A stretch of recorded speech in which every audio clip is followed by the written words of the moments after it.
ANMR ನ್ಯೂಸ್ಗೆ ಸ್ವಾಗತ. ಚಿಂತಾಮಣಿ ನಗರಸಭೆಯ ಅಧ್ಯಕ್ಷರಾಗಿ ಆರ್ ಜಗನ್ನಾಥ್ ಮತ್ತು ಉಪಾಧ್ಯಕ್ಷರಾಗಿ ರಾಣಿಯಮ್ಮ ರವರು ಇಂದು ಅಧಿಕಾರವನ್ನು ಸ್ವೀಕಾರ ಮಾಡಿದರು. ಮಾತನಾಡಿದ ಅಧ್ಯಕ್ಷ ಆರ್ ಜಗನ್ನಾಥ್ ರವರು, ನಗರದಲ್ಲಿ ಮೊದಲ ಬಾರಿ ಸ್ವಚ್ಛತೆಗೆ ಆದ್ಯತೆಯನ್ನು ನೀಡಲಾಗುವುದು. ಕುಡಿಯುವ ನೀರಿನ ಸಮಸ್ಯೆ, ಖಾತೆ ಸಮಸ್ಯೆ, ಬೀದಿಗೆ ದೀಪಗಳು ಸೇರಿದಂತೆ ನಗರವನ್ನು ಅಭಿವೃದ್ಧಿಯನ್ನು ಮಾಡಲಾಗುವುದು ಎಂದರು.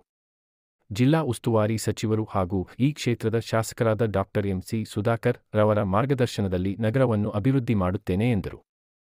ಅಧ್ಯಕ್ಷರ ಚುನಾವಣೆಯಲ್ಲಿ ಆಯ್ಕೆಯಾಗಲು ಸಹಕರಿಸಿದ ಎಲ್ಲ ಸದಸ್ಯರಿಗೆ ಮತ್ತು ಮುಖಂಡರಿಗೆ ನಾನು ಅವರಿಗೆ ಕೃತಜ್ಞತೆಗಳನ್ನು ಸಲ್ಲಿಸುತ್ತೇನೆ ಎಂದರು.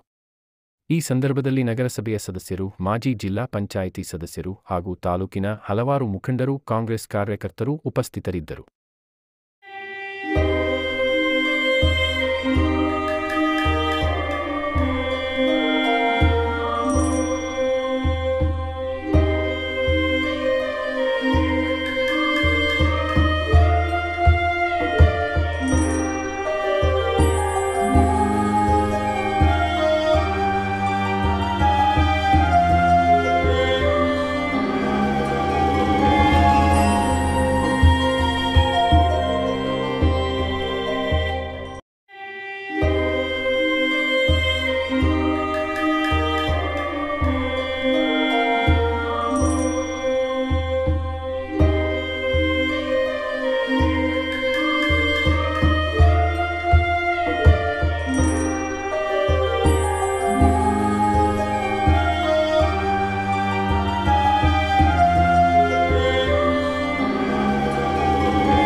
ಹಿಂಗೆ